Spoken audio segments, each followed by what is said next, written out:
Today, we are diving deep into the story of a powerful goddess who answers some of the most personal prayers imaginable.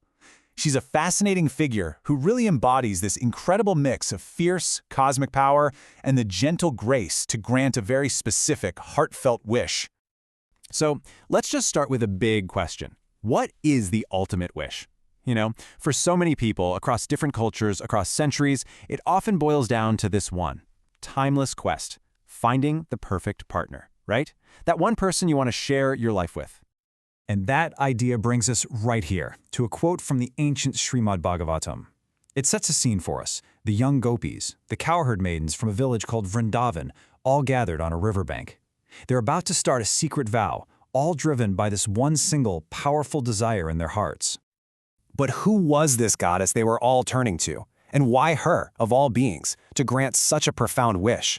Well, to figure that out, we actually have to look way beyond that riverbank and straight into the heart of a cosmic battle. This is Kātyāyanī. She's the sixth form of the goddess Durga, and as you can see from the caption, she really embodies this incredible duality. On one hand, she's a ferocious slayer of demons, but on the other, she's a compassionate granter of wishes. Her name actually comes from a sage, Kātyāyanā. The story goes that he performed such intense spiritual penance that the Divine Mother herself agreed to be born as his daughter. But here's the twist. Her origin story doesn't start with a prayer for love. It starts with absolute cosmic fury. To really understand how she became this granter of deeply personal wishes, we first have to explore where she came from, as this unparalleled warrior, literally born from the combined anger of the gods. Okay, so picture this. The heavens are in total chaos. There is this demon king, Mahishasura, who has a boon that makes him pretty much invincible. The catch? He could only be killed by a woman. No single god could take him down. So the great trinity of gods, Brahma, Vishnu, and Shiva, pulled all of their divine energy together, creating this massive, blindingly brilliant flame. And out of that very flame, this magnificent goddess emerged. She had 3 eyes, 18 arms, and was riding a lion. The gods themselves gave her their weapons. Shiva gave his trident, Vishnu his discus, and they created this absolutely unstoppable force for good. What followed was a terrible, epic war. She faced the demon king head-on, and she won, defeating him and restoring balance to the universe. This victory earned her the title Mahishasura Mardini, which means the slayer of Mahishasura, and she's celebrated as this ferocious destroyer of evil. So, here's the big question, right? How does this fierce, demon-slaying warrior goddess get connected with festivals and granting personal wishes, especially something like marriage? Well, her great victory is celebrated during Navratri. That's the 9-night festival that honors the different forms of the Divine Mother, Durga. And the 6th day of this festival, called Shashti, is dedicated specifically to Kātyāyanī. It's a day when people pray to her to remove obstacles from their lives. And that connection brings us right back where we started, back to the Gopīs on that riverbank, and their very specific ritual, which is known as the Kātyāyanī Vratā, or the vow to Kātyāyanī. For a whole month, unmarried men and women will perform this vow. And it's a serious commitment.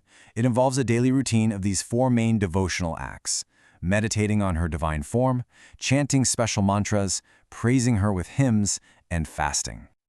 But the real heart of this entire ritual is this powerful mantra you see here. And the prayer itself is incredibly specific. That last line is a direct plea asking the goddess to make the son of Nandagopa, who is Krishna himself, their husband.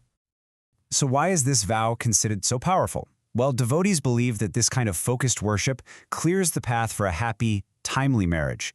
It's said to remove all sorts of obstacles, even really complex astrological conditions like Manglik dosha, which some believe can cause delays or problems in finding a partner. And this ancient practice isn't just some story from an old book. Not at all. It has this incredible, enduring legacy that is very much alive today. I mean, just look at this timeline. It shows this remarkable continuity. You've got the Gopīs in a previous cosmic age, then Sita from the epic Ramayana, who performed this vow to marry Lord Rama. And it continues all the way to today, where young men and women still observe this very same practice. But the ultimate blessing here goes so much deeper than just marriage. As this quote explains, when Krishna finally appeared to the Gopīs, he told them that because their love was so pure, their desires themselves would be elevated. So the vow didn't just grant their wish, it purified it, transforming their love into something truly divine. And that leaves us with a final thought to chew on. You have a goddess who can conquer the greatest demons in the cosmos, but she's also the one who answers our most personal, human wishes for love. So what does that really tell us about the nature of true power? Maybe Kātyāyanī's story shows us that ultimate power isn't just about destruction, but also about creation. It's not just about fierce strength, but also about having the compassion to hear and answer the most heartfelt prayers of the human heart.